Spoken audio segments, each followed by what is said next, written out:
So it's 17:30. Good evening, everybody. Welcome to Glasgow, to virtual Glasgow, to the digital equivalent of the Humanities Lecture Theatre, which you have seen on the holding slide. This is where we hold our public lectures in a normal year. I'm Martin Kretschmer. I'm the director of the Create Center, and I will be your chair for tonight. So it's very possible that something will go wrong. It's the first time we experiment with this precise format. And we haven't had a chance really to practice some of the interchanges with the panelists. But I will take a risk really to introduce you to the panelists. So we are here really for a public lecture with experimental context, find different ways to converse, to deliberate, which in some ways is the topic of tonight's lecture. So it's some form of deliberation exercise we are engaging in. And the topic of tonight's lecture by Professors Lee Edwards and Giles Moss is improving deliberation, improving copyright, reflecting on the public voice in copyright consultations. Lee Edwards and Giles Moss have developed an innovative and challenging perspective on copyright policymaking, drawing on theories of deliberation, and their disciplinary anchor is, quite unfamiliar to lawyers, and I see many of us in the audience. So the perspective for media and communications, I think, is important to understand how consultations take place at the moment and how they might be improved. So before I hand over to the pre-talk by Ulla Vogel, I would like to introduce the distinguished panel of discussants, Ian Hargreaves, Aline Iramina, and Martin Senftleben.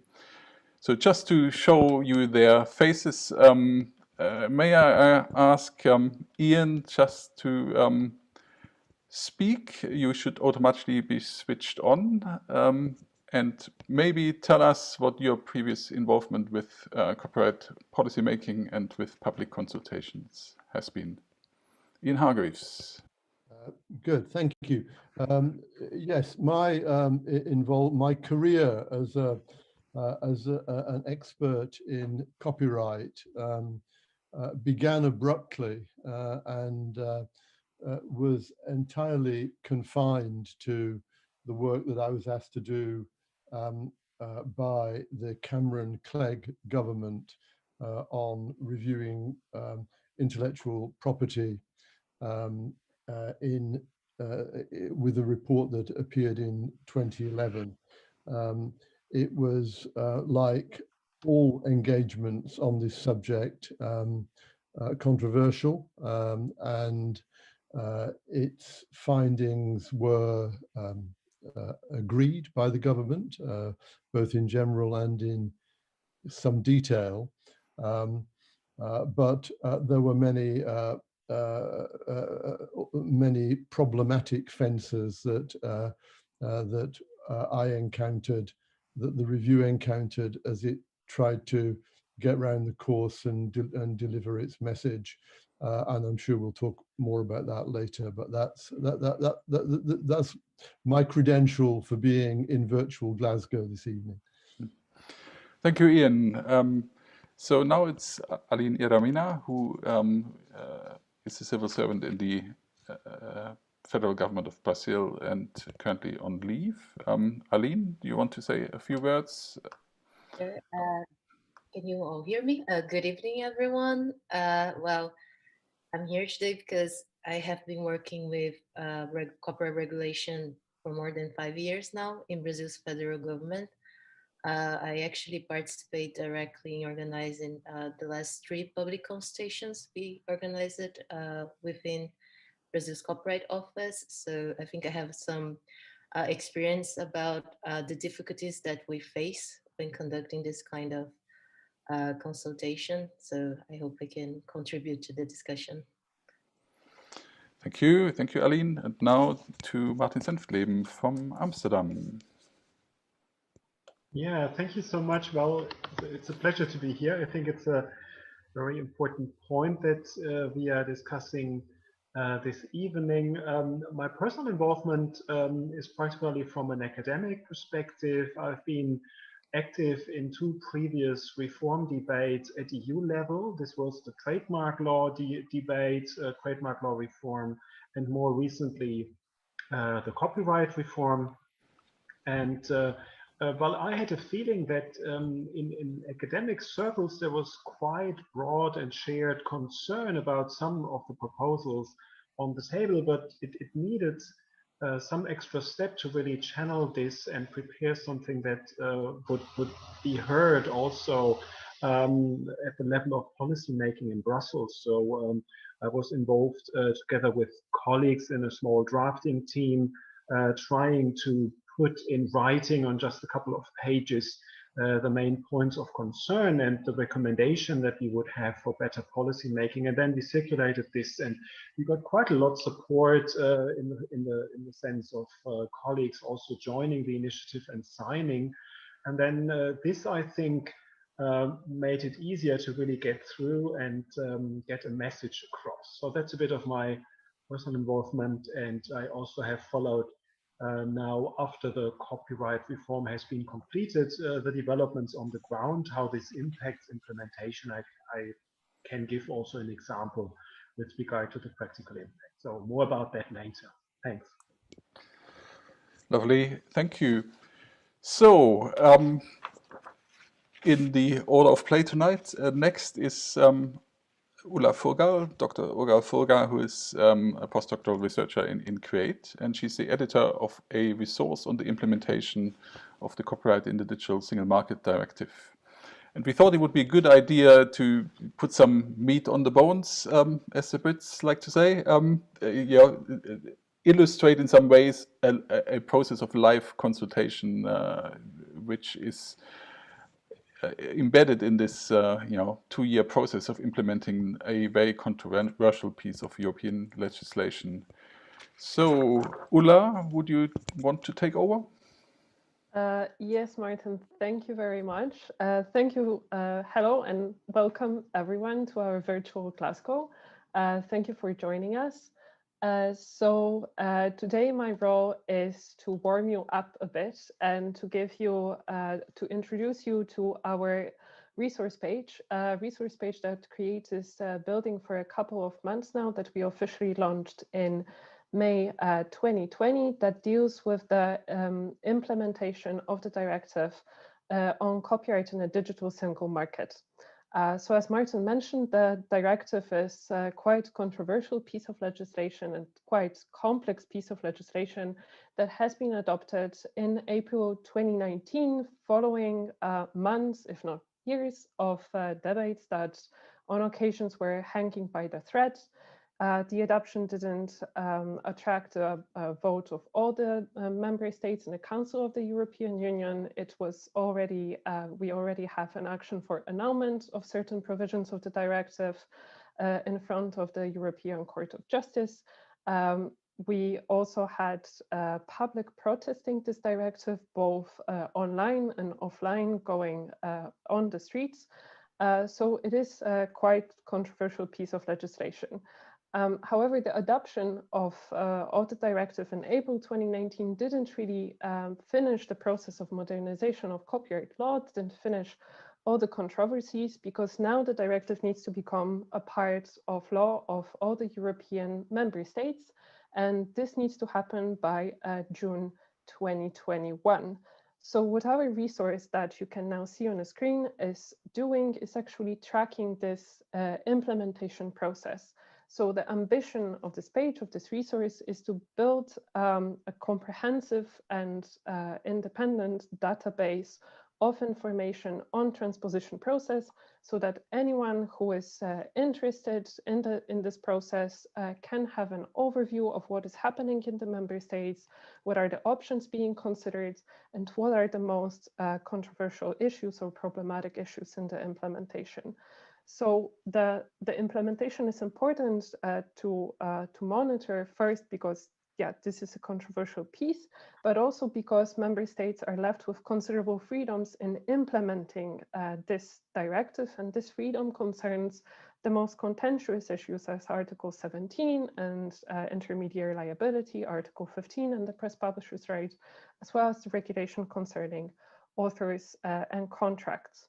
So the main part of the resource concerns the implementation in particular member states, and the getaway to see our entries about how the transposition is ongoing in particular member states is just in front of you.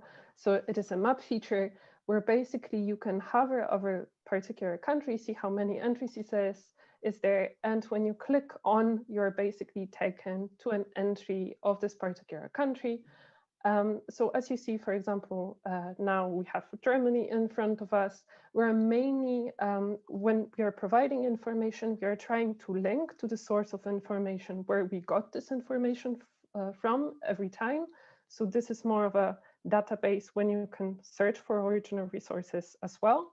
And most of those websites, as you can see, are actually websites of ministries that are responsible of the intellectual property offices, working groups that are responsible for implementation in a particular member state. So as the map shows, most of the member states already started the implementation process, and the word already is not particularly appropriate here because the implementation process is ongoing for nearly a year and a half, I think. So most of member states started, but not many of them are actually advanced in this process. We only have 2 member states that implemented some articles, only 6 draft bills on a table. At least those are bills that are publicly accessible. Rest of the countries is still quite at the beginning of the consultation process. And consultations on the national level, it's something that is ongoing or it's closed in those countries. And it usually involves open calls for written submissions to particular consultation documents, stakeholder meetings, or establishment of working groups of some sort. So this is the main part of the page. As you can see, there is quite a content in here if you're interested in monitoring the implementation process. But apart from that, we also wanted to provide a broader context for the implementation process. And in here you can see such sections as academic opinions. So we basically try to bring together interventions and opinions of academics who analyze the implementation's options, providing some choices to policymakers. So there are both academic articles, as well as you see open letters by copyright associations, as well as the blog entries. On top of that, we are also monitoring the stakeholder dialogue that has been organized by the European Commission on implementation guidelines for Article 17. And we are also trying to monitor what stakeholders are doing. So in this section, you can find the interventional stakeholders on the European level. If you're interested, if we found some stakeholders intervention only concerning particular country, you can find it in the country section. And last but not least, we are also trying to provide a legal context for what is happening. So courtesy of Professor Alexander Buchert, you can here in this part, you can basically explore the directives where articles and recitals were grouped together. So it's quite a convenient resource. You can also consult parliamentary questions that were asked, as well as the case law of the Court of Justice, which we see as relevant for the implementation process, including the pending challenge brought by the Republic of Poland for annulment of certain parts of Article 17. And this is where I will leave the floor, I think. Okay. So it is now time to hand over to our public lecturers, Lee Edwards and Giles Moss. After that, the Q&A function will be explained in a little bit more detail. But if during the lecture already certain questions arise, you're free to post them into Q&A. We have no chat function in this webinar. Okay, so I give the virtual floor to Professor Lee Edwards from the LSE and Professor Giles Moss from Leeds. Thank you very much, Martin. And before we start, we'd like to express our thanks to Create and to you in particular, Martin, for inviting us here today and for organising the event. Create has offered invaluable support to our research over recent years, and it's a real honour for us to be able to contribute to the public lecture series. In the recent work we've done, we've also benefited from funding from the AHRC, now part of the UKRI, and in our most recent study from support from the Intellectual Property Office and Ofcom, and we're also extremely grateful to them. And we're really delighted to have the opportunity to speak to you all today. I'm just going to share my screen and we'll just kind of have a few slides to accompany the talk. So as a bit of background, our work is underpinned by the principle and belief that copyright policy is a matter of public interest. And as such, it should be a subject of public discussion and debate so that the eventual implementation of copyright is one that attracts a general level of agreement among all affected parties. It's not necessarily a controversial view, and you would think that this would lead to efforts to engage the public in discussions about copyright law and policy, but this isn't generally the case. Despite being affected by copyright in their everyday lives, the public can lack understanding of it and opportunities to debate it. And while there have been user-directed campaigns aimed at shaping consumer behaviour, there tends to be a lack of public debate about copyright as a policy issue. And this neglect is echoed in academic research. Little work has delved further into public opinions about copyright, explored how they might be formed, and considered what might happen when members of the public are given a broader range of information about copyright from which to form their opinions. And this is the gap in knowledge that our research has tried to address. We've attempted to challenge the idea that copyright policy is too complex, too boring, or too abstract for the public to be interested in by running deliberative events about copyright with diverse groups of citizens.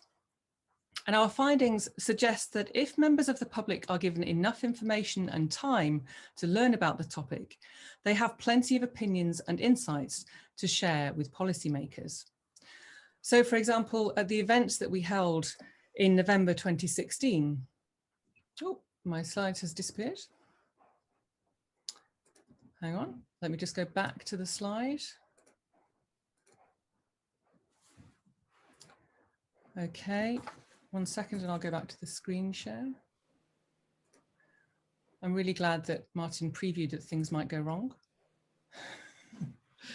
So, at the event we held in November 2016, where 88 members of the public came together over a weekend to discuss copyright policy, we found that they drew on a wide range of evidence from personal experience, from media stories, and from popular culture, so knowledge about copyright issues in music and gaming, for example, to articulate and justify their perspectives of copyright policy and practice. They were a critical audience. Glib justifications of copyright did not convince them, and their own discussions of cases were complex and nuanced. Moreover, they wanted to engage with different voices, including stakeholders they might not agree with. And one weakness of this event was that we were not able to include corporate and creator voices in the discussion. Nonetheless, our findings showed that after a weekend of reflective and informed deliberation, our participants' perspectives favoured copyright as a means of supporting the circulation of creative work, justified by civic interests and priorities. While the market was taken as an inevitable reality of modern life, its ability to balance the conflicting interests of corporates, creators, and users was questioned in their discussions. Our participants wanted lawmakers to accommodate and protect the public interest first and foremost, rather than being a tool that only resource-rich companies and individuals could use.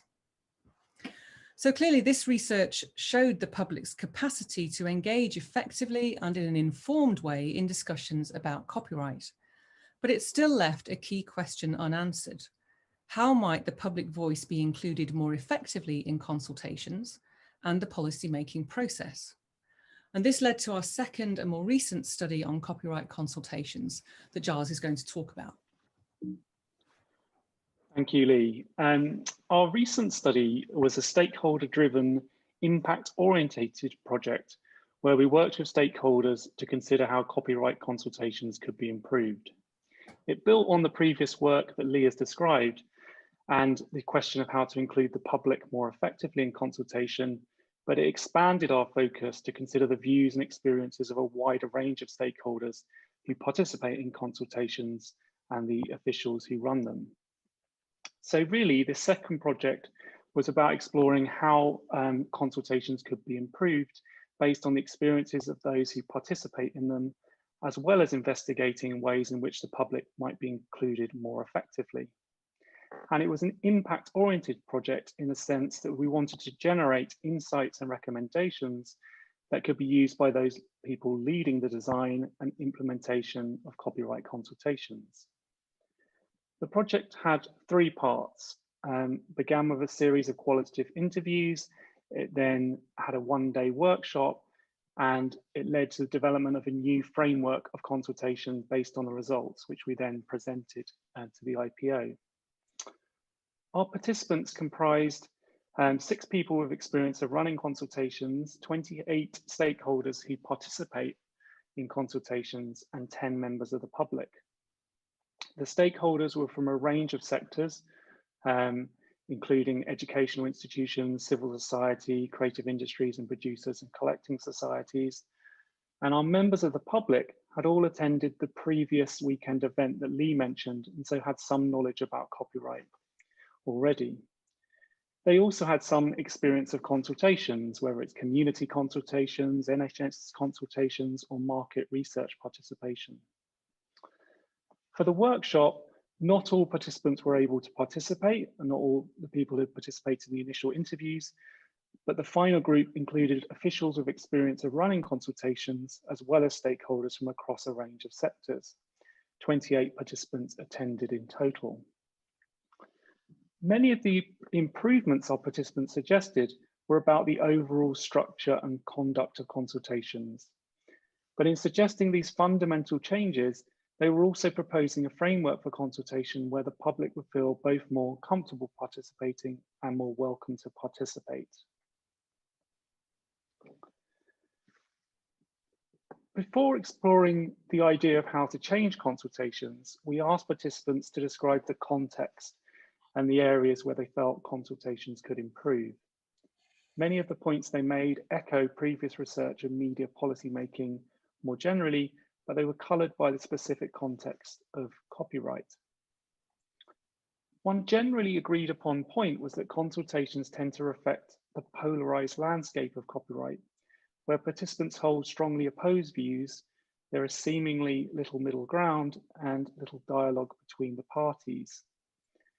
Consultations, for all the discourse they engender, do not always facilitate meaningful dialogue between stakeholders. Moreover, the public tend to be largely absent. A second generally agreed upon point was that copyright consultations were vulnerable to power dynamics. For example, those organisations with the resources, relationships and cultural capital to navigate consultations and provide the right kind of contributions were perceived to be most readily consulted, the most vocal, and or easier to engage with on complex topics. Those organisations that could speak the right kind of discourse that characterises dominant view were perceived to be more useful or found consultations easier to respond to. Thirdly, consultations are highly specialised arenas and of course can be exclusive places. Civic actors, creative industry workers and the public may all find them more difficult to navigate than large corporations. Moreover, consultations are also characterised by informal as well as formal engagements, where informal engagement is less open to a wide range of participants, but can often be as powerful, if not more so, than formal processes. Fourthly, the participants tended to agree that the question of including the public in consultations was important. the public voice was largely absent, and this wasn't a good thing, because consultation should engage with all those affected by an issue, and copyright was recognised as an issue that was relevant to everyone. At the same time, ensuring participants are included does not necessarily equate to influence in contexts where outcomes can sometimes be predetermined, or where consultation is obviously just one part of a broader political process with decision-making power resting elsewhere. Finally, and after all these considerations, the more fundamental challenge of how to engage such a dispersed, disparate and broad group as the general public was a complex and perhaps even unanswerable question. They were not specialists, they're not versed in consultation language or context, they might submit poorly evidenced opinion which do not meet the standards set out for consultations and or which are hard to incorporate into recommendations or proposals for policy change. These kinds of specific questions were underpinned by much bigger implicit questions about where can the public add value, and what kind of value can the public bring to consultations. Arguably, the relative lack of independent research, understanding the public's view of copyright, and the lack of representatives representing their voice, and the former consumer focus not being replaced, exacerbates the difficulty of answering these questions.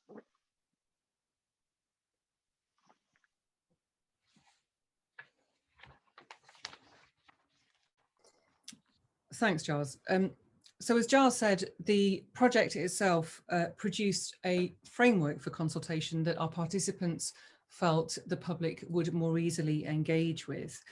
The new framework is focused, or was focused, on two purposes and 4 principles. The purposes are a democratic one, enabling stakeholder contributions and accountability, and an epistemic one, developing knowledge that can underpin policy.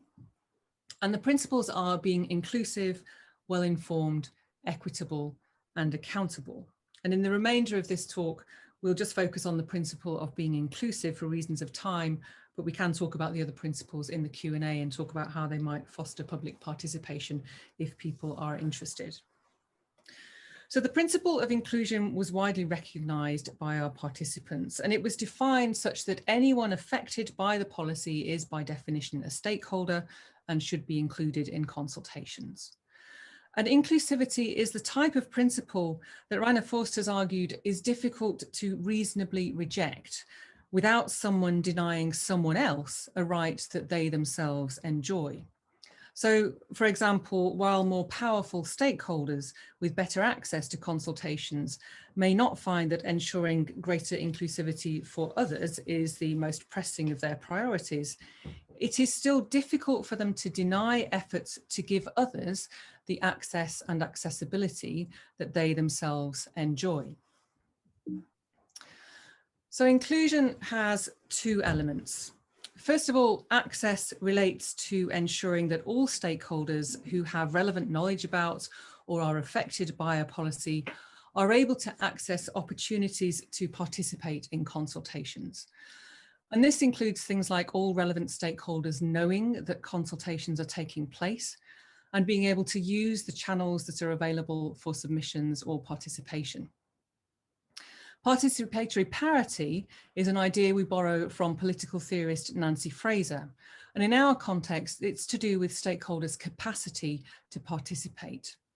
And in the world of copyright, this addresses the reality that some are more able to participate and more comfortable with consultations than others for a whole range of reasons, including financial resources, time availability, but also being able to speak the language of consultations, as Giles was saying, understanding the issues at hand, being used to the environment, being used to the jargon, and feeling like your input is valued.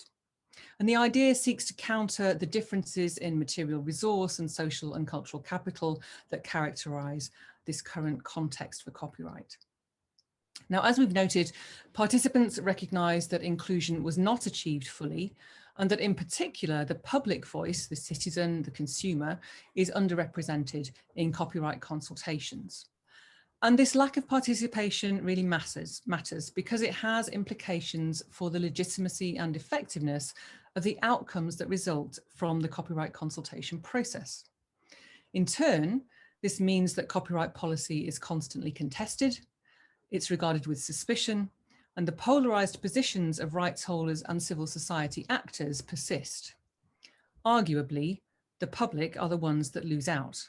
They are caught in the middle, producing, creating artifacts, uploading videos and images, songs and mashups, but unclear about the rules, regulations, and risks that govern their activity. So how can the public voice be included more effectively in copyright consultations? Well, of course, there is no simple answer to that question. I'm sure you wouldn't want one. But it does start with thinking about consultations differently. And we stress the need to think about consultations in two different ways. To think about them first as a complex ongoing process and a system of interconnected methods. And second, to think about them from a stakeholder-centric perspective. And that means thinking about how the stakeholder experiences consultation rather than how the institution thinks a good consultation should be designed. Now, from a systemic perspective, this means that we need to think about how different methods can be combined to arrive at a good consultation process. So one that is inclusive, informed, equitable, and accountable to stakeholders in line with the framework that our stakeholders in the project produced. This doesn't mean that every method needs to meet all these criteria to a high standard. It means that combinations of methods are chosen to maximize the four principles across the whole consultation process. And in this sense, the principles act as regulatory ideals in the way that Mansfield has described, and not absolute standards. But specifically in relation to the absence of public voice, what methods might be used to address this? Well, we propose three different areas of activity that we hope will prompt some discussion. First of all, we need more independent research about the impact of copyright policy on publics, about how they perceive policy and its implementation, what they think is legitimate, and what could change. This kind of information can feed into consultations as vital background research that makes the public voice visible from the very beginning and can act as a reference point for consultation designers. We also need independent research, more independent research, about how the public view consultations themselves more broadly. Where would they like to be included in relation to particular issues? What kinds of questions do they want to answer? Involving them at appropriate points with appropriate questions is crucial to avoid wasting their time, their intellectual effort, and to shore up their support for democracy. And we think that quantitative research as well as qualitative research is crucial in these cases. Second, we need to do a better job of listening to existing public deliberation in the public sphere. And we can do this through a number of different ways. First of all, for example, using social media, following what people are saying and taking it seriously, albeit in the context of technology and its underlying algorithmic structures, which we know can be problematic. We can engage civil society organizations and NGOs more frequently, both formally and informally, and reach out to their members as well as their leaders. We can reach out to other intermediaries as well, such as online influencers, to start or develop debates and to reach audiences that might not otherwise engage. And finally, we think it's important to stage new deliberative opportunities for the public through mini-publics such as the Citizens' Assembly technique or town halls.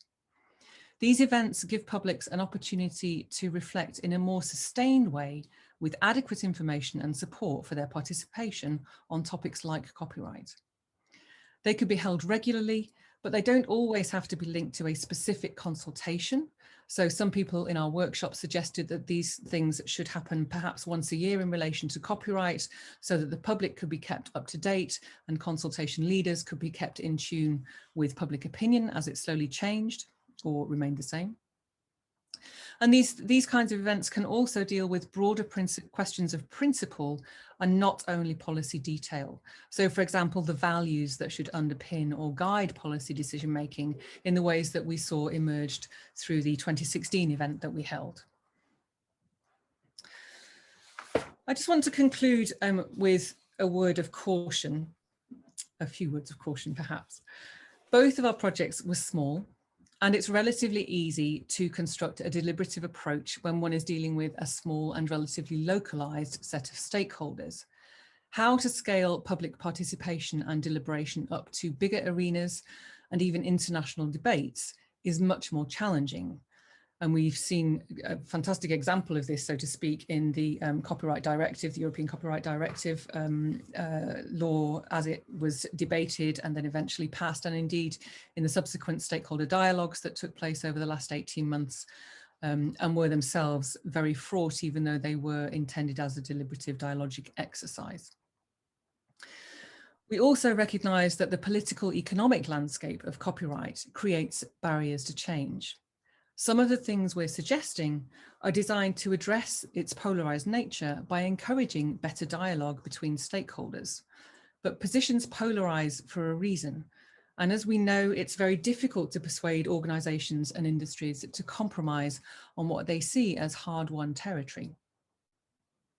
Nonetheless, and as the implementation resource illustrates, there are many different ways to engage the public in these copyright consultations. And in some cases, some of the approaches that we're advocating have started to emerge in some countries. And Ula may want to enlighten us on some of those in the subsequent discussion. But these approaches show that this kind of authentic public engagement is possible. It can be timely, it can be open and transparent, and it can be incorporated into policy decision making. And this brings us to our final point. Public involvement in copyright cannot be a sticking plaster placed over a deeper democratic wound. The desire to improve consultations and to make them more inclusive has to stem from a desire to better realise their democratic and epistemic purposes. It is an ethical and moral choice as much as a practical and pragmatic one. And if that's the starting point, then public engagement has to be considered carefully. It has to be timely and relevant and consequential. And it has to be visible to decision makers and carry as much weight as any corporate, civic or political voice. These basic starting points are harder to achieve than might first be thought, and we realise that. But if copyright consultations are to genuinely include and accommodate the public voice, then they are indispensable. Thank you very much. Thank you very much, Lee and Giles. These are, important questions. They go to the heart of policy making in all fields, but in copyright they're particularly pertinent. The question who has a stake is fairly new. 30 years ago, it probably wouldn't have been raised as an issue. So the issue has got a stake in copyright policy. What are the hurdles to participation? What are acceptable norms for deliberation? What are the techniques you can use to be more inclusive? All these are really important questions, and if they work for copyright law, they will work in many other fields as well. So what we thought we would do now is to give 3 people who had an involvement not as researchers, even though they are, some of them, researchers, but as policy participants or reviewers, to give us a view from the other side in some sense. So an understanding how does consultation and policy formation happen in practice? How does it feel on the other side if you try to run a process of this kind? And nobody better to speak about this than Professor Ian Hargreaves. And in the good old British tradition, often for these independent reviews, people are appointed who have no expertise or expert view on the particular field they are reviewing. So they come there with a fresh eye, and this can produce surprising results. So Ian, I would like to give you as much time as you would like to have. Quite a few of the audience are probably here because they want to hear from somebody they've read a lot about. Ian Hargreaves. Thank you, Martin. I just want to begin by saying that I think that the argument that Lee and Giles put forward and the work that they've done is pretty much beyond contest. It's not, you can't argue with the principles. You can acknowledge, indeed the researchers acknowledge that there are a lot of practical difficulties in getting a sufficiently well-informed and well organized and properly listened to and properly respected public element into the consultation. A question that occurred to me hearing the summary that we've just had of it is the extent to which they feel that they know of relevantly similar areas of where public consultation isn't as good as it might be,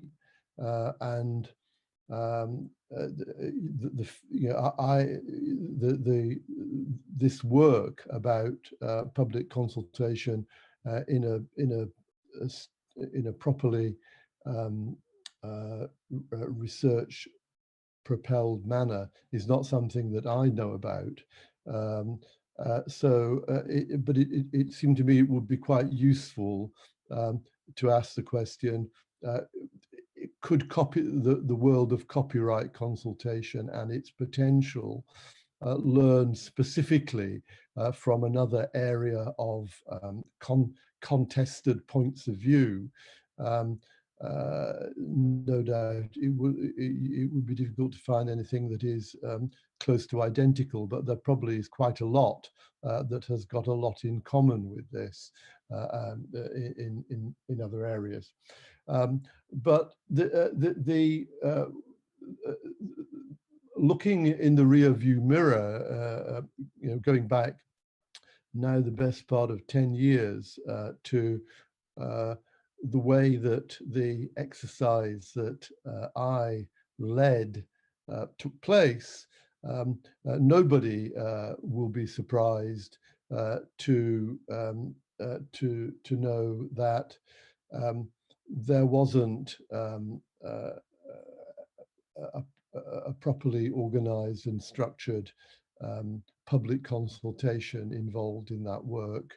But there was a very strong sense of frustration and urgency that was not the case. And the substitutes for it had to be found, not least because the timeline given to the debate, I think it was put at 6 months in the shortly following the first phone call, and assembling a panel of experts in the case of the review that I did. That was essential because I wasn't an expert. I was somebody who had important, relevant contextual knowledge, but I'm not a lawyer, and I'm not somebody who brought that kind of background. But I am actually really by training, instinct, and probably until I die, a journalist. And so I very much felt that we needed to dig in other places. And so, of course, there are other ways that you do it that are not as scientific as you propose. and that involves making sure that you get into careful and meaningful conversation with people who are not part of the commercial or other types of organized lobbying, but who do, for one reason or another, have strong and often very, very well-informed views. But that was all done informally. I mean, we in the review that sometimes is referred to by slapping my surname on it, we tried very hard with all of that. How did we do it? We looked for people and organizations that whose voices, although often dim and distant to us at the outset, could be found, and you could get conversation with them. But it was more like journalism than carefully constructed and systematic academic research. So I didn't feel that we had no idea. We were flying blind about the public and what it thought, but it is absolutely fair to say that it was not scientifically established in the way that you propose. So that's a roundabout way of simply saying that I respect and value the work that you and others are doing in this territory, and I think it's important. The politics, however, is something which, no matter how good your public consultation system is, no matter how transparent, no matter how well resourced, no matter how much time and effort is put into it, will, of course, be massively affected by the political context in which the research is being done. And if I look back now to the review that we put together, the world has been turned upside down again by the British Brexit story, and from the point of view of how all of that is going to work in the current EU procedure for moving the law forward, it's clearly very complicated, and indeed so complicated that you would hesitate to be confident that you could get people who may well have a personal insight into, even a stake in some copyright question that concerns them personally. You'd struggle to make the connection between the European legal and political process, which is still in train, and I'm not sure. I'd give it a go, but I wouldn't like to have to write an essay that was going to be marked by you guys on that subject. I'd have to do quite a lot of reading up to do that.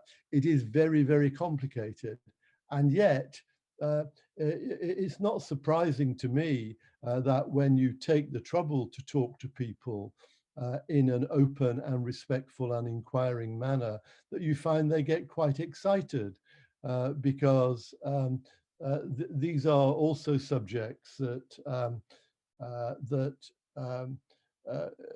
you know, there are generational differences, but the subject of copyright is something which people, I think, do understand in its basics, and so I think it's also true that that the review that we produced was not ignorant about what was going on in the public conversation, but we had to report it in the way that bystanders and professional bystanders like journalists and you know, people who do research but are not specialists in this area. It was possible to have a sense of what was going on in the mind of the public, but you couldn't rely on it as evidence because there wasn't the quality of work there to do that. And that's the thing that's missing. And I very much hope that whenever we get to the next stage of this, we see something more developed. I think I'm happy to leave it there, Martin, unless no, it gives a flavor. there is you know, there may be an opportunity for us to trade questions with each other as we venture on in this.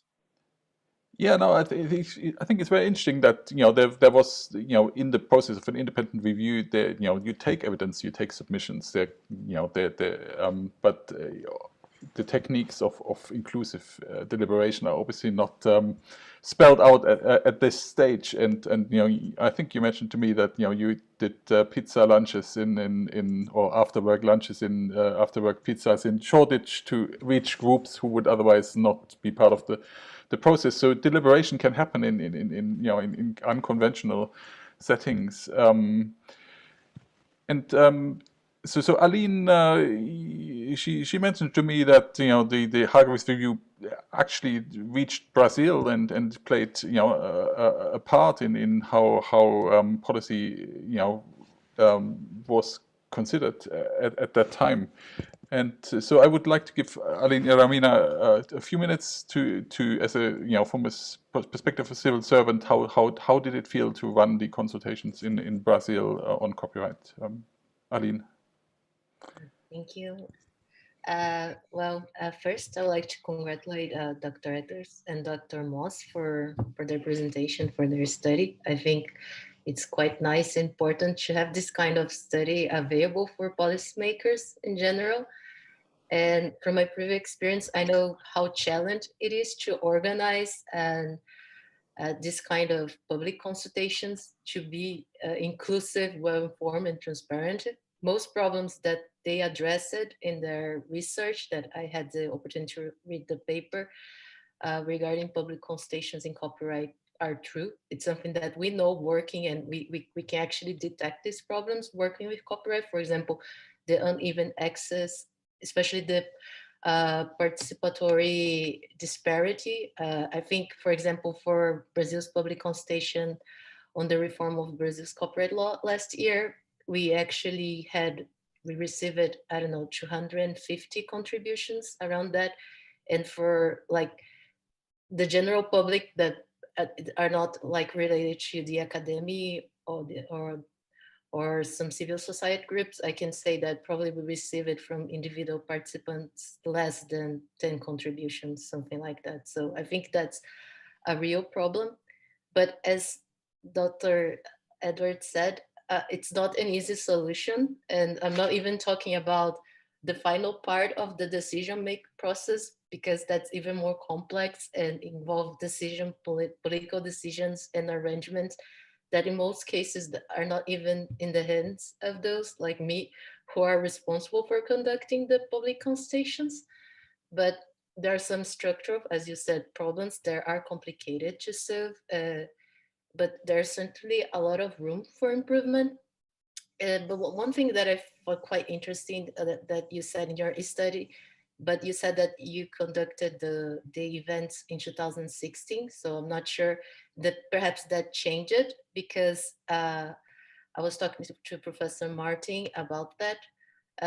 One of the things that I thought it was quite interesting in relation to copyright consultations, comparing the one that we conducted last year for the reform of Brazil's copyright law, and one for the implementation of the Marrakesh Treaty this year, it was the effect of the pandemic and the use of the digital tools that we have today. Because I was mentioned that I was talking with my colleagues that one thing that I consider that perhaps we can consider positive about the pandemic was how we have learned, we were obliged to learn to use some digital tools like Zoom now and others to organize webinars and online meetings. Because you talk in your study about face-to-face meetings and the importance of that, but working from the government and from the government perspective, I can say that for us, it's very, sometimes expensive. They demand a great amount of time and people to work and to organize this kind of events. And I don't know about the UK structure or the other European countries, but we usually have limited financial and human resources to work, like to work with regulation and to work with public consultations. So this is quite challenging. And what I realized, for example, in Brazil last year, the government approved a decree that allowed the governmental bodies to pay for travel expense for third parties to participate in meetings, in other events organized by the government, only when video conference is not possible. So this is quite a bureaucratic process to get authorization. So they kind of limited much more the participation of other people in this kind of events. And for a working group, for example, for the implementation of the Marrakesh Treaty last year, we saw in practice how this can lead to some groups being overrepresented and others underrepresented, because some groups, they have the financial resources to pay for their travel expenses to go, for example, to Brasilia to participate in this meeting, because most of the main stakeholders are in São Paulo and in Rio, in Brazil, for example. And one of the things that I saw with the pandemic is that I think I have never seen so much movement from civil society, NGOs, the academia, participating in discussions involving copyright and IP regulation in general. So, for example, recently, we also had some workshops to discuss Brazil's national IP policy, followed by a public consultation. And what we could see is that there was a big movement from civil society and a greater participation of civil society in this public consultation and workshops, for example, not only organized by the government, but we saw a lot of the groups themselves from civil society organizing events, webinars, and open to the public to discuss not only the Marrakesh Treaty public consultation, but also the national IP policy public consultation. So I don't know why, maybe it's like a question, and how do you feel about that? Maybe do you think that, I know that it doesn't substitute face-to-face meetings, but maybe it's an option to make the public consultation more inclusive, because from my perspective, it's what I noticed, like comparing for example, one public consultation that we had like 1 year ago and one that we had now this year with this whole new situation. Thank you. I think we give Lee and Giles an opportunity to respond once Martin Senfleden had his initial opportunity. Next in line is Martin Senfleden, exemplary at the interface between academia and policy, participated in several initiatives and is an advisor to the Netherlands government. Martin Senfleden, would you like to take the virtual floor? Yeah, thank you so much. Well, first of all, congratulations, Lee and Giles. I think this is very important work. And personally, I'm very happy that you put a focus on the situation in copyright law. When we look at the debate going on in copyright law, I think it's fair to say there are several figureheads in the copyright debate traditionally. One is, of course, the individual creator who really does the work. And in these policy debates, as you mentioned it, we have well-organized lobby groups like the creative industries, and the creative industries keep telling in these debates, I've heard this several times in a Dutch context myself, what creators actually want. And they say creators want more protection, but when you really have discussions with creators, then you may find out that this is not necessarily what they always want. They also want broad distribution of their work and so on. And the same, I think, we nowadays see with the individual users, which are actually the citizens, the everyday people who are now the figurehead for lots of the content platform industry, saying what is going on here is about the users and what the users actually want. So initiatives to broaden the debate and bring in the view of users is very important. I have a couple of slides just to illustrate this a bit. I thought this is a good opportunity to show you a bit what you can unleash. I mean, what the final result can be in the framework of the copyright debate. We had in particular a very strong reaction in Germany, German citizens on the streets against the so-called upload filters. And you get a bit of a flavor here. This first illustration is, I translated, it's about things that people don't want, filter coffee, filter cigarettes, but also upload filters. And it also says that the government should take care of filtering diesel motors and not so much filtering the internet. I mean, this is rhetoric, but you also see that there have been much more nuanced statements saying upload filters can't identify satire.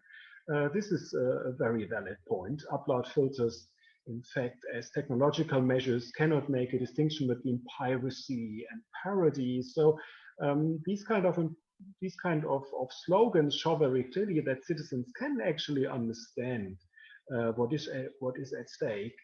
And in the current debate on implementation, you will see this on the overview webpage. Very useful resource, Ula. Congratulations on this, and also create on this webpage. The government reaction in Germany to the implementation is a very special one. I mean, the German Ministry of Justice officially declared that in the implementation of the new EU legislation, they would do whatever they can to avoid upload filters. And so I think this illustrates really nicely how important it can be to really hear the voice of the crowd, of the people. And then the question is, of course, well, I myself, I'm from the academic world. I have been involved in academic initiatives to really put the issues clearly on the table, as has well, the same goes for Martin from CREATE, also our colleagues from the Max Planck Institute in Munich, and so on. So there are several academic institutions that contribute regularly to these debates. So what is our contribution then? Well, as I see it, there's an important role in translating the technicalities of the draft texts and so on into something which people really can understand. You may now say perhaps academics are not the most obvious choice for doing this, but I think we are getting better at it. Why am I saying this? As I said, there have been several initiatives that led to really quite promising results in really presenting in a nutshell what the new legislation on the table for debates is really saying. So again, in the case of the copyright reform, when you look at the text as such, it doesn't even mention the word filtering. It doesn't mention the word content censorship. So somebody has to inform the public that this is actually what is at stake. Somebody has to say, listen, there is a climate change going on here. We had a European policymaker who trusted you in the past, like you can upload what you want and we do the filtering afterwards when objections come in from right holders, the notice and take down system.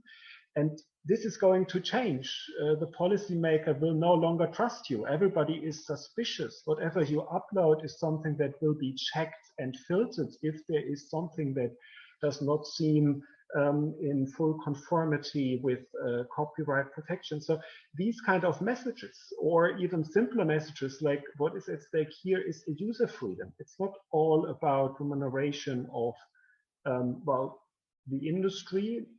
Question how the money ends up at individual creators is a different question. It's also about user freedoms. It's about your freedom to express yourself in the online environment. These kind of messages really come from the academic circles. At least this is our experience, I think, in the copyright debate. And I must say, as academics, I think we cannot always hope to really reach the people on the street. Of course, you can translate this also in newspaper articles and something doing more work that is closer to journalistic work. But I must say what was encouraging and worked pretty well is reaching the representatives of the public in the parliament. We must not forget about this. So if you don't reach the European Commission, or perhaps you are too late for that because the policy-making process is already at a stage where the proposals have been made and there's only room for small changes, you can always reach out to the parliament. And I must say, in the copyright debate, the parliament really added lots and lots of important nuances in the end by saying things like whatever you introduce as copyright legislation, certain important user freedoms like freedom to quote, freedom to parody, freedom to make pastiches and mashups, these kind of things. This is something we now have in the text. And I'm not so sure if this would have happened without this function of putting the things clearly on the table and explaining what is between the lines of the legal, doctrinal technicalities of the text. So I think this is where the academic world can contribute quite a lot to this debate going on. Thanks so much. Thank you, Martin. So I would like to give Lee and Giles an opportunity to respond to what you've heard just now, not too long, and then we move to the questions from the audience.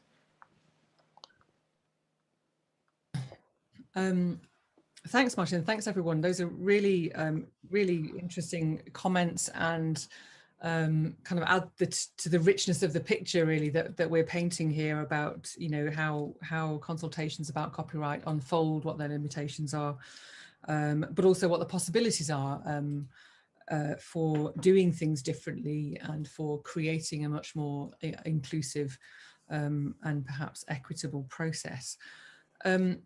Ian, you mentioned the possibility that other policy areas there might be some kind of mutual exchange of learning between copyright and other policy areas. And I'm actually going to hand over to Giles to see if he would like to make an initial comment on that, because Giles is actually the media policy specialist between us. And so Giles, I don't know if you want to just respond to that first, and then perhaps I can talk to Aline.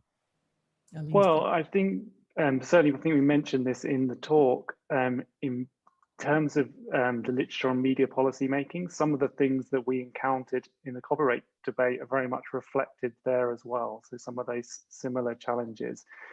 I think that perhaps the copyright debate seems particularly stark, some of the conflicts of interest, but I think that these themes are common in some of the media policy literature as well. I'm not aware of as much research talking about how to actually improve the copyright consultation in quite the impact-oriented way that we did in the research. But certainly the kind of challenges that we've talked about are pretty common across areas. I think one of the things to pick up on, and Aline and Martin, you mentioned it as well, is this idea of the context, the political context for consultation. And of course, while in copyright that takes a particular hue, the political context is the political context for any consultation, isn't it? And we've done some recent work on public media, public service broadcasting rather. And what's interesting there is that even though the organisation that we're working with does a lot of consultation and is very kind of plugged into the public, nonetheless, there are still gaps in the way that the public are listened to and the way that the public are incorporated. And I think this goes back to your point, Ian, about, the fact that there might be an idea that the public are important. And it sounds like there might not even have been that with the consultation that you led, but certainly you recognise that, but there wasn't really a formalised way of bringing that into the process and accounting for it. And one of the things that you mentioned was the need to somehow have evidence that can be submitted with everything else, that can be accounted for with everything else. So alongside the big studies that the big corporates might do or other organisations might be able to provide. And the evidence also came up as a big theme where, one of the big problems was that quantitative evidence is kind of easy to understand, it's easy to assess, and it's easy to incorporate because we all love numbers and we understand what they mean. Qualitative evidence is more problematic, and a lot of the public input tends to be qualitative. It tends to be discussions at things like deliberative events and town hall meetings, etc., if it happens at all. And so that was one of the reasons why we thought that quantitative evidence was really important to include there as well. Aline, you were talking about the online offline changes through the current pandemic, and I think we would have to agree there really, Giles, wouldn't we, in the sense that we've just done in relation to this public service media debate, we've just done an online deliberative event and it worked really well. I would really like to see some comparative work to see what the relative strength of online and offline is, because it just worked well for us, but we haven't really got a baseline to compare it against, apart from the fact that we did a face-to-face one earlier in the year, and it was different, but it was also good. So I think some research around that, given that, as you say, online is often cheaper, it's much more feasible for countries with limited resources, which is basically all countries now that we have a pandemic and we have to pay for it. And there's, there are opportunities there as well. There are ways that you can bring people together from all over the country in the same space, which you could never do, no matter how rich you are in a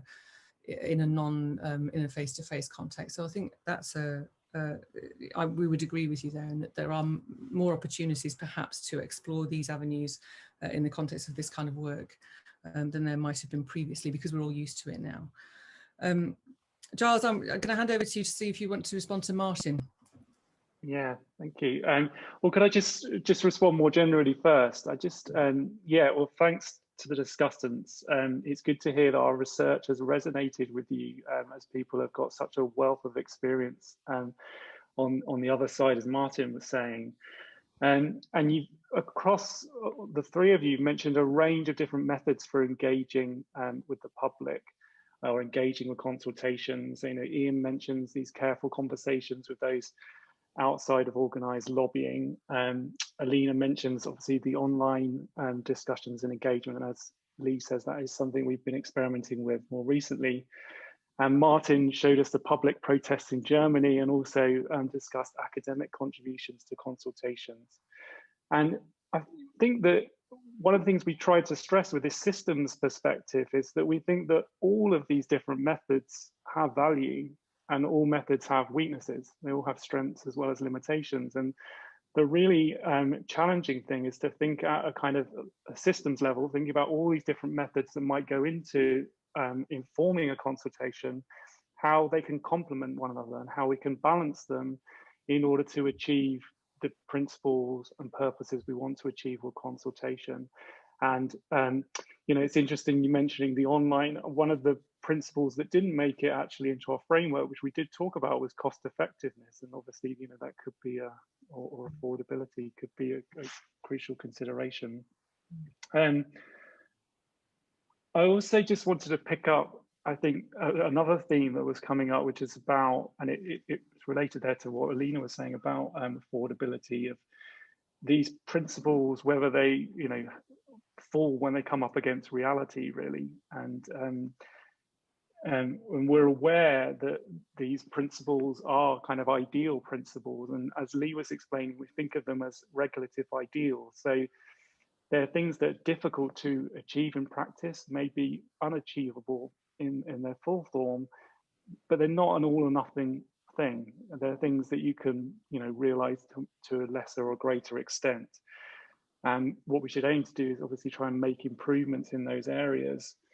But I think that making improvements, and this is, I think, one of the other things we've really wanted to stress, involves us talking about this and reflecting on these principles and how we design consultations. I think one of the really striking things for me when we did the research, the more recent research, is talking to people who regularly participate in consultations, saying there were aspects of the process they didn't really understand, or there was, and they didn't have an opportunity to give feedback or talk about consultations in this way before, which is interesting. You know, it was really, you know, sort of confirmed to us the importance of having a bit of consultation about consultation, if you like, which is what we hope we sort of started with the project. Thank you. No, I think that may be one of the most important contributions, you know, also from today's event, really, to reflecting about how we do it, how does it happen.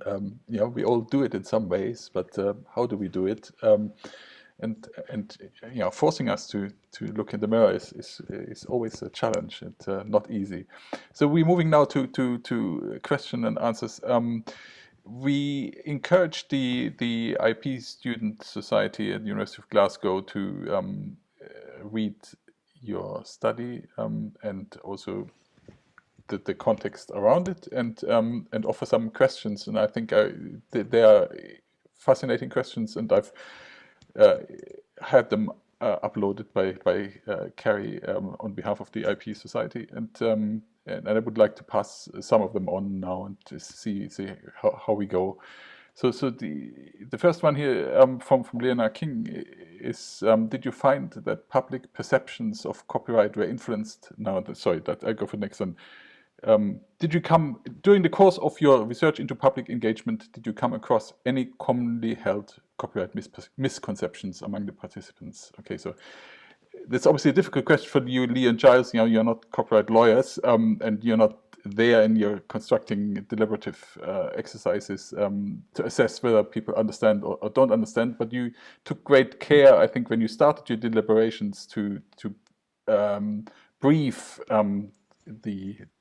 the people from the bus, and you had very interesting techniques how to do that. So to increase the level of competence before you start engaging with normative aspects. But still, do you have a particular take? You know, is there any particular aspect where the public really is on the wrong horse from the beginning? First to you, Lee and Giles, and then we can ask anybody on the panel. Maybe I'll start and then Giles can come in. I mean, I think we weren't looking for misunderstandings, and as you say, we're not copyright experts, and so, or legal experts rather, so we might have missed some. What we did know was that they wouldn't be completely clued up about copyright and in all its detail. And so I suppose, and what became clear was that there was a lot of uncertainty rather than misunderstanding. So there were some, you know, kind of general beliefs, but often based around personal experience. And where people became unsure or where there was more clarity was needed, we did have experts on hand in the first event of whom they could ask questions to get some clarification. We didn't really want them to discuss the detailed specifics of copyright law.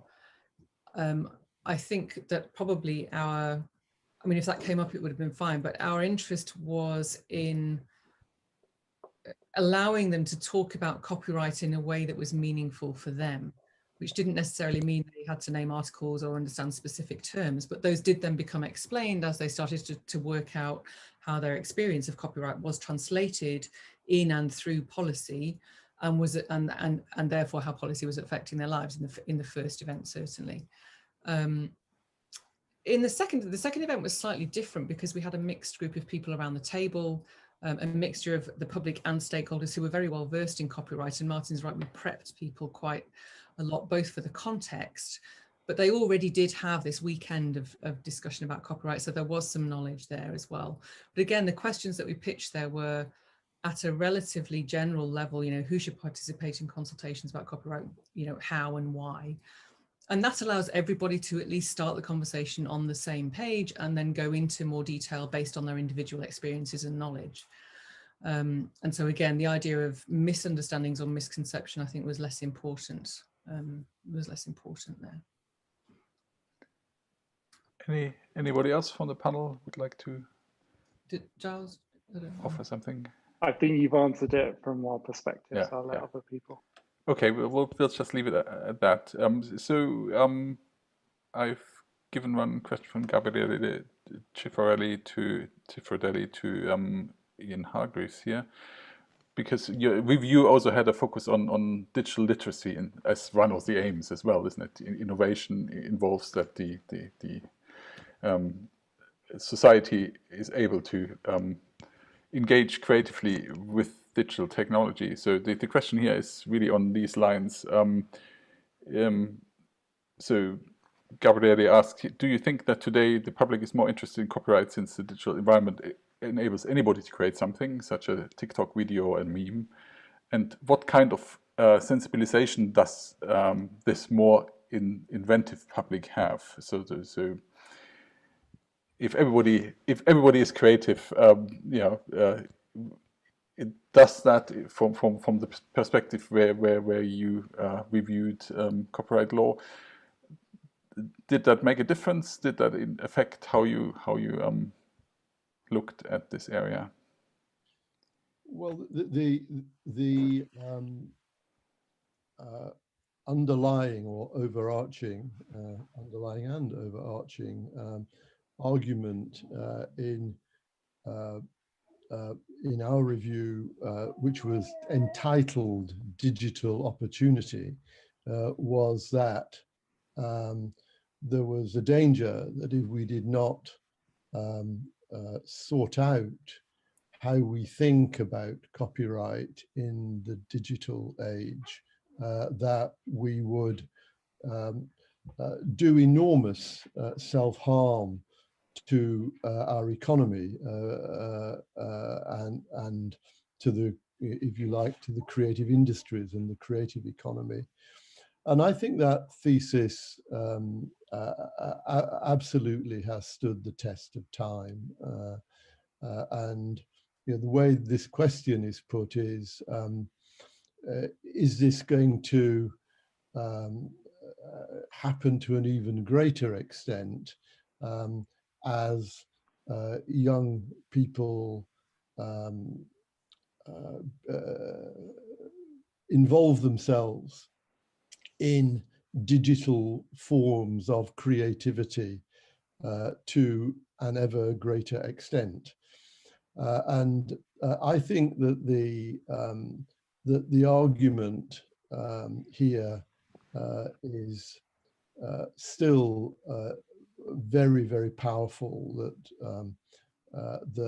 that is so. And I think that if that we have seen in public protest in different parts of Europe, we saw some reference to it in some of the pictures that were shown. That kind of resistance to intellectual property law, which attacks freedom of expression, or may arguably as a side effect affects freedom of expression. I think that that engine is still running. I think that there is a very serious danger that Europe still does not understand the extent to which this is important in terms of its economic future. But it's also true that the internet has generated sources of concern and alarm. Simply note the conversation that goes on in politics, and not only among professional politicians, about social media and their effect upon the reliability of what you can discover through digital media. So it's not a one-way street, the moral and democratic argument. The time that we're in now is a time when we are being tested for the depth of commitment that we can show and the skills that we will apply to the regulation of platforms. I mean, it's obviously a very large subject in its own right, but I think that you know, to the question, are young people who are themselves creatively active on the internet to an extent that older generations were not and are not, what will that make them think about copyright? Well, it might actually encourage some of them to think the way that commercial creative organizations think about copyright, that if I've put work in there, I'm entitled to expect a return from that. But the underlying thing here is that these are questions that are of such far-reaching importance in our societies that we cannot afford to let them be arbitrated in a narrow and segmented manner. We have to recognize the importance of these issues at the highest degree in which we think about truthfulness in media and freedom of expression and all of those enormously important subjects. This is the debate that we have been involved in this evening is a debate which is going to get more and more important, not the opposite. Thank you.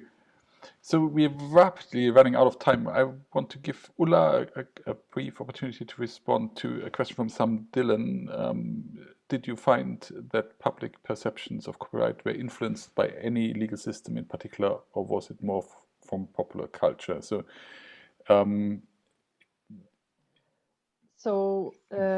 I must say that when it comes to the public perception, it's not something that I'm monitoring as a part of the implementation resource, because we are very often talking about the public perception, thinking about what is public writing in English or any other language that is accessible for us. And we need to remember that the perception, the public discussion that is happening in the member states during the implementation process is largely happening in the native language of this country, and it's 24 different countries that languages that are official, and on top of that we have languages that are, of course, other languages used in those discussions. So I would not really dare to answer this question in the context of national implementation processes that I'm monitoring. But in here, maybe a little bit of remark about how the legal system of particular member states influences how actually consultations are happening. And I think this is to a high degree, actually. So in a way that the administration is being organized, so whether we have implementation and consultation processes happening through ministries, or whether they're, specialist groups that we have, or the IPOs, how transparent those consultations are. And also it's quite important when we are talking about the public discussions, and here we are quite interested in about public movement, and yet in Germany there are protests and so on. But we need to remember that the level of representation of public in different member states is very different. The level of representation of creative sectors in certain member states is also very different.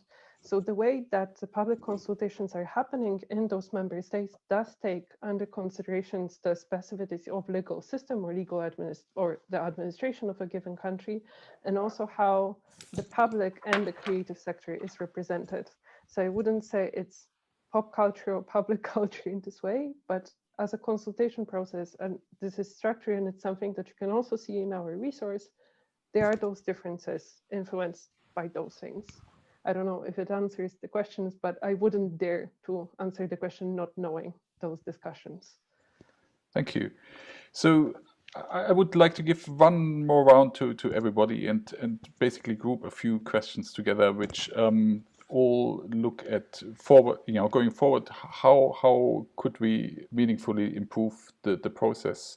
So there are a number of questions which look at, is there some kind of mandate that could be created? Could there be something like consumer focus again in the UK, representative for the public or for the consumer? Should there be citizen panels? Should there be something like a jury service where citizens are drawn into a process? They have to participate. So there a whole range of questions which look at how can we make the participation of the public meaningful and mandatory, and with suggestions in there. So if you have any views, what might be possible there, that and what you would support, that would be very interesting. I mean, you all can read the questions, and I encourage you to do that. There is also a very interesting one from Chris Morrison on the history of consultations. So again, the UK has this tradition of reviews, which goes back to the 19th century, where committees are formed when major legal reforms are envisaged, and they took evidence in a particular manner, which is still very interesting now. If you investigate how the policy came about, you can actually see how the evidence was collected. So again, an interesting tradition, but I don't think we can probably in this context answer that meaningfully. But I think I would like to go the round, and so looking ahead. How can we ensure that there's a meaningful participation of the public in the next copyright reform, which certainly will come? I start with Martin Senfleden.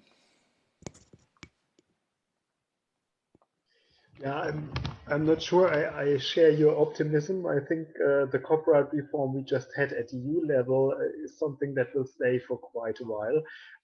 But of course, in the UK, you may have a fresh debate about this and find better solutions, hopefully. I mean, with regard to getting the public involved, I think it is a process that is following more or less automatically, because as we have already said in the discussion, this is dear to people's hearts nowadays. We have this whole process of user emancipation. The internet makes everybody a contributor to the debate. So there is a loss of control at the, let's say, organized interests of the cultural industries and how they made the selection process in the past. So I think to some extent I'm optimistic that this will happen more or less automatically because people really hit the streets in order to make their voice known. What I would like to see is a more positive attitude, more invitations of getting involved.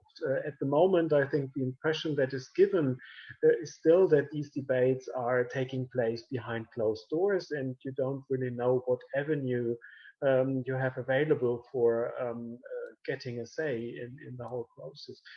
So a bit more transparency could help, but in general, I'm optimistic that this will happen more or less automatically. Thank you. Okay, Aline. Sorry, I'll be very quickly. Well, as I said before, I think as talking as someone from the governmental perspective, although I'm not there now, but I think the digital technology, I think it can help the government from the government perspective to try to engage more users and the general public to participate in public consultations and to be part of the process more directly. Also, one of the things that I saw in the study that I think it was quite important is the language. And I think it's not only one problem that I saw in Brazil. I actually saw some documents from the European Union and also from the US about how they conduct their public consultations. And we can see sometimes that the language is not very accessible indeed. So maybe something that we can work on that. And I think maybe it could help to make more understandable and people can actually feel more comfortable in participating in this kind of public consultation. But I think that would be my opinion about that. Okay, Ian briefly, and then last word going to Lee and Giles. Thank you, Martin. I'm on the side of the optimists that this is a problem which sits deeply, knee-deep in the technology, and the technology will be used and will afford usage, which makes it possible and enables it to happen that people will be able to express concerns that are genuine and widely and deeply felt. There's a lot to worry about the internet, but there's a lot more still to rejoice in its existence and its potential for the future. Thank you.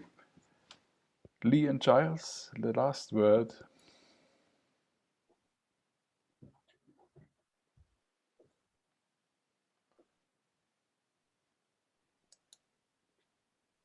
Giles, do you want to?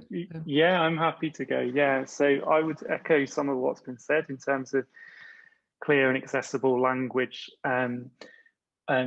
As we mentioned, as Lee mentioned in the slide in the presentations, I think the value of independent research into the public and the public's views is really important. The promotion of consultations was something that's really emphasized as well in our research, the need for them to be more widely promoted, and obviously media has an important role to play there. And I think that we'd argue as well for the importance of some kind of mini public, whether that's you saying a citizens panel or a citizens assembly, where you're getting the public's input, but in a way in which they've had an opportunity to really reflect on the issue in some depth and in an informed way. So similar to what we did in the our first piece of research, but perhaps going even further, one of the things we weren't really able to do is go to the step of detailed recommendations. I mean, that would take a longer process. So it would be fantastic to see something like that as one part of a broader consultation process. I think just to echo Giles's point, I think the point that Chris makes in his question really about embedding things in the political process is also, you know, goes along with some of those proposals that everybody else has made. It is, you know, that political context is so important, because the political will for change is really critical, no matter how much we respect the people on the street and the user voice and how much scope they have to speak now. So embedding any change in the context of a much stronger political will to recognise and listen to the public, and to be prepared to do things really basic, like translating language but through the use of academic input, or, you know, changing the way that consultations about copyright are talked about, so that people actually understand what's going on and feel that they're valued in that process.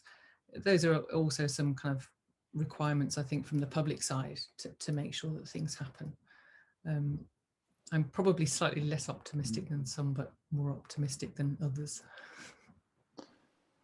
Well, I think we can end on this knife edge. Let me thank you on behalf of University of Glasgow of Create for an excellent lecture and a really interesting discussion, which I think we could continue for quite a while. Let's do some virtual clapping. I think it's appropriate. And I can put it on the gallery. Thank you. Thank you very much.